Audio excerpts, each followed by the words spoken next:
jivas, all his devotees with him.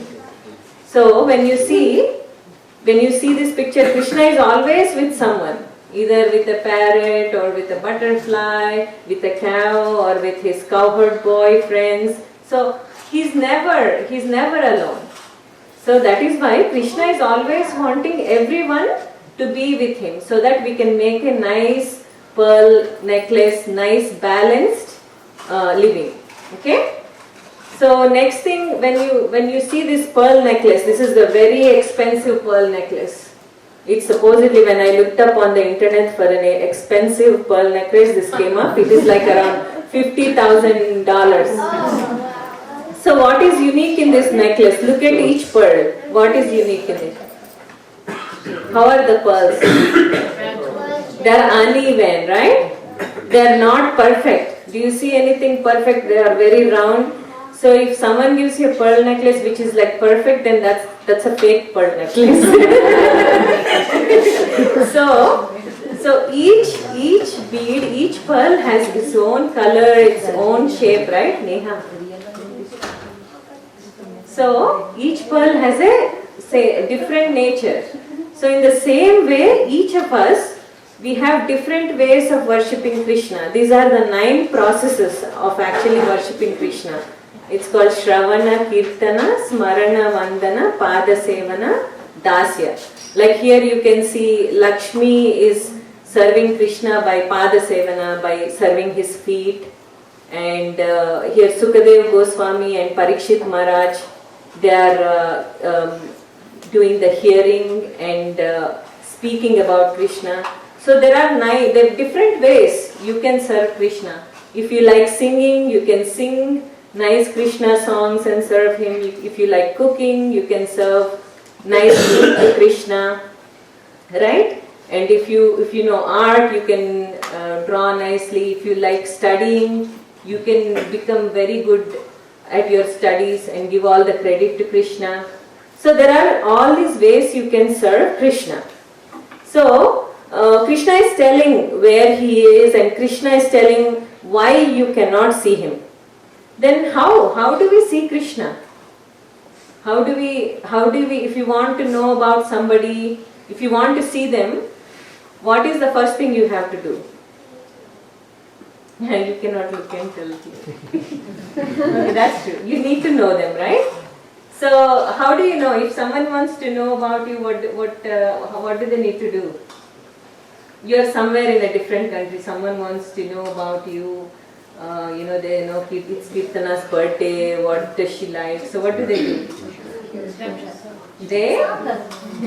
They call you, but they want to give you a surprise. So who do they call? They call your mom to find out what you like, right?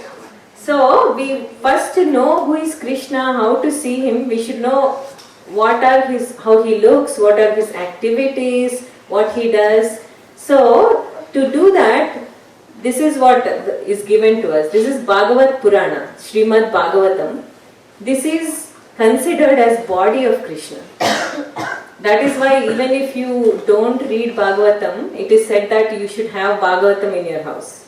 So it has entire knowledge of Krishna, what he likes, what he plays. It is said that it is in different cantos, till 12th cantos, like 12 different parts. The first canto is considered to be his feet. So when you see anyone who you respect, you first look at their feet. You don't look into their face, or according to our Vedic culture, that you have to first look at their feet and then go up. So Srimad Bhagavatam, the first canto is like his feet. And so it goes on like that. In 10th canto, where he is doing the Vrindavan Leela, where he is in Gokula, all that is the 10th canto. That is the smile of Krishna. So to know Krishna, one of the processes is to read the Puranas, to know about him, so that when we know more about him, we can recognize him. Then there is another process which is described in Shikshastakam, in Brahma Samhita actually. So it tells about how you can actually see Krishna. So it says, Premanjana Churita Bhakti Vilochanena Santa Sadaiva Hridayeshu Vilokayanti Yam Shyama Sundaram Achintya Gunaswarupam Govindamadi Purusham Tamaham Bhajami. So, the meaning of this shloka is, I worship Govinda, the primordial Lord, who is Shyama Sundara, Krishna himself, with inconceivable, innumerable attributes, whom the pure devotees see in their heart of hearts with the eye of devotion tinged with the salve of love. Salve is like kajal, like it's a anjana is ointment in Sanskrit. So if you apply the ointment of love to your eyes, that is when you can see Krishna in your heart, because Krishna is in every jiva in the heart. So we can see that when Hanuman was completely devoted to Krishna, he can see Ram in his heart. So Premanjana is the salve of love. So how do we develop love for Krishna? What are the activities we do? In Sanskrit, when prema, the word prema is mentioned, there is in English there is love and unconditional love. There are two things. There is love and love which is used loosely, and then there is unconditional love. But in Sanskrit, prema means that itself defines love. There is no other form of love. When you say my mother loves me, it's not any other form of love. It's the unconditional nature of the love. That is what is prema. So when you develop this unconditional love to Krishna, that is when you can see Krishna. So the unconditional love, what are some of the ways to express unconditional love? One is by doing Nama Sankirtana, or by chanting the names of Krishna. Krishna, in this age of Kali Yuga, he is present in the form of his names. So just chanting names of Krishna makes Krishna present in front of us. This is a shloka by Rupa Goswami. Neha, you want to read tell this shloka? Tunde Tandava. Tunde Tandava Miratim Nitanute Tundavali Laktaye Karna Kroda Kadambini Katayate Karna Bude Payaspriham Cheta Prangana Sangini Vijayate Sarve Kriyanavritim Rojane Janita Kiyatiramitem Krishne Kivanatve. So this shloka tells that once you have chanted the names of Krishna with pure love, what happens? Like when Krishna is present in his name, what are the effects of that? You want to tell that, Neha? Neha actually memorized this thing. I do not know how much nectar two syllables Krishna have produced. When the holy name of Krishna enters our ears, when the holy name of Krishna enters my mouth, it seems to dance within, then I desire many words. When the holy name of Krishna enters the ears, I then desire millions of years. But when the name dances in my heart, it conquers all the activities of the mind and all senses become. So this is the pure love of Krishna. Just saying the name of Krishna produces all these effects. Just like when we talk about our kids, just saying their name, just talking about them, it gives us so much happiness. In the same way, just saying this name of Krishna brings us all this happiness. And one of the recommended ways to do the Nam Sankirtana is chanting on the Tulsi beads by Japa meditation.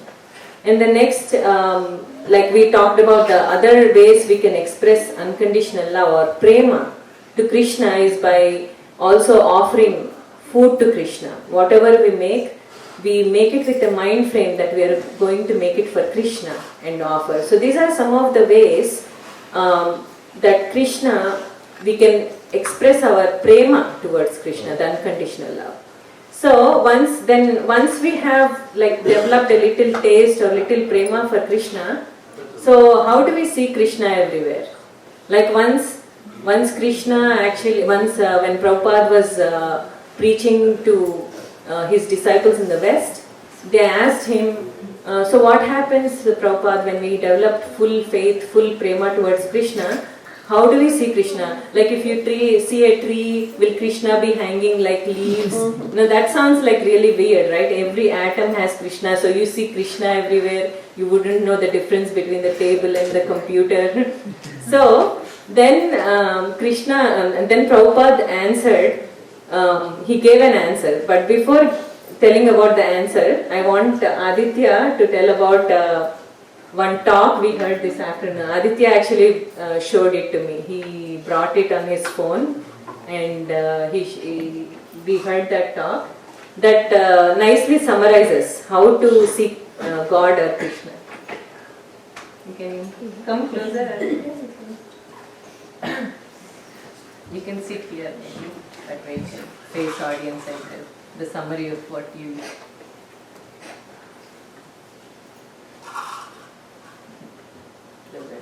Okay. Okay. So I was not really good at public speaking, but so we heard a speaker. So he was talking about there was this doctor, and he was a doctor. He was a heart surgeon. So he was obviously very educated, and he was and he didn't have very much faith in God, but because he believed in science more, as most of us do today. But as a doctor, he wasn't a very emotional person because he physically cut pretty much 10 hearts open every day. And upon doing this, one day a couple with a 6-year-old girl came into his office, and the 6-year-old girl had clogged arteries, so they needed to do open heart surgery. And just right then and there was a 30% chance that the girl would survive. And upon telling her parents, they have two options: go for the surgery, which they have 30% chance of the child surviving, or not do the surgery, in which the child will only live for 3 months. And as a parent, really one of the most stressful times ever, if you imagine. They opted for the 30% chance in surgery. So within a week they set up for surgery because already it was late. And upon doing surgery, right before surgery, when the doctor came in with his coat and his scalpels and all that, he came into the hospital where the surgery was going to take place, and the little girl asked him, everyone is saying that I'm going to get open heart surgery. Will they open my heart up? Because it's only a 6-year-old girl. And he said, don't worry about that, little girl. It won't hurt. I'll numb your heart and everything, and it won't hurt. Don't worry. And the girl was like, I'm not worried about that, but everyone says God resides in my heart. So when they open up my heart, will I be able to see God? Or if you're able to see God, then can you tell me how he looks? And the doctor was dumbfounded, really. He didn't know how to respond to that. So he's like, okay, I will look and I will tell you how God looks. And while doing surgery, after 45 minutes only, the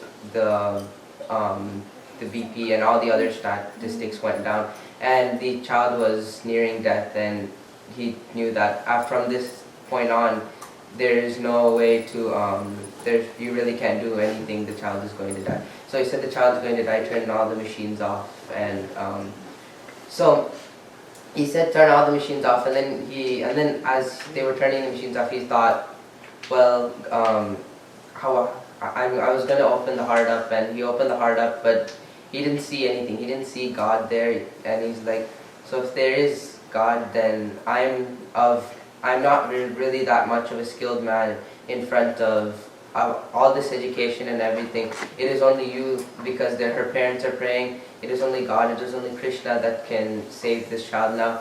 So if you can save her, please. And in front of all, with all his education and everything in front of Krishna, he was only a little man. And so after that, the machines were all turned off, and the doctor next to him nudged him, and it's like, "Doctor, there's blood coming. Turn the machines back on." And he's like, so in the medical world they call this a medical miracle, but in and that day the doctor really was like, "Okay, turn the machines on." And they operated for the next 4.5 hours, and with the 30% chance of survival after nearing death itself, after they said that the child was going to die, the child came back up and she would live for the next 60 years, well and healthy. And at that time, the doctor afterwards was truly put a picture of God in the operation theater, and before every operation he prayed and he said, "I can only do this with your help." And what the main moral of the story is that when he looked, he did not see God, and to the child he did not tell the child that God looked like such and such and such, but he experienced God and he felt God. So God really cannot be seen, but more experienced and felt. And at age 69, he thought of himself as cultured now.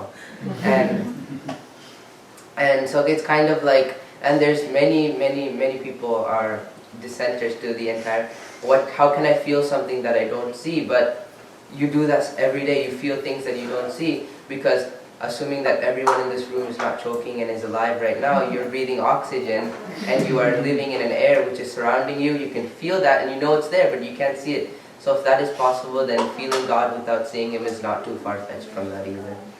Thank you.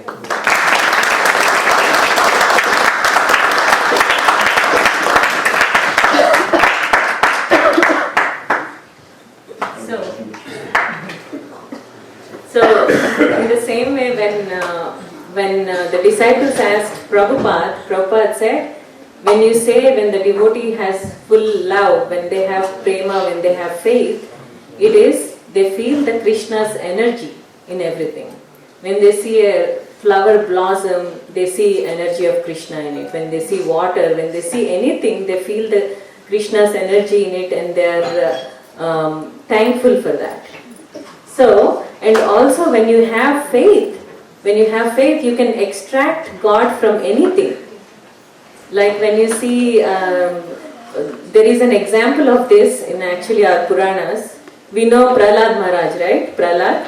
So he had so much faith towards Krishna, towards Vishnu, that he knew he could bring out Vishnu from anything. He knew Vishnu was everywhere and he could extract with his faith Krishna from everywhere. So when his father asked, extract Krishna from this pillar, he didn't take him any time. He said, "Oh yeah, Vishnu is there." So Vishnu had to come out of the pillar.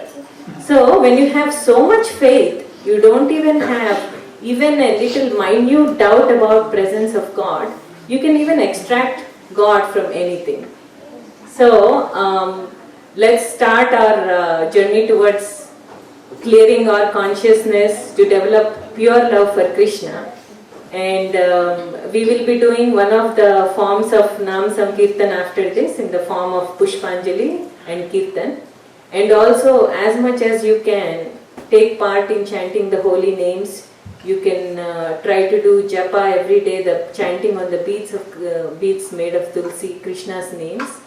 This allows you to focus your unconditional attention towards Krishna, and that helps you to develop more faith, so you can feel energy of Krishna everywhere. And so when you feel this energy, you are actually very free. You do not have any fear. It's like you know that I am very minute. Like just like a little child, if they have their parents, they are fine. They are completely fearless. In the same way, if we understand that we are very small and everything is energy of Krishna and the energy of Krishna is what I should invest in, then we will be fearless. We will be fearless of any worries. So this today, sorry, we went a little over time because we are doing it at home. We took advantage of not having to rush. So we also can lock the door. So. But thank you very much, and most of the content in the lecture is from a lecture from a devotee named Radhika Raman Prabhu, and also from purports of Srila Prabhupada from Srimad Bhagavatam. We also have Srimad Bhagavatam books if anyone is interested in having them at home.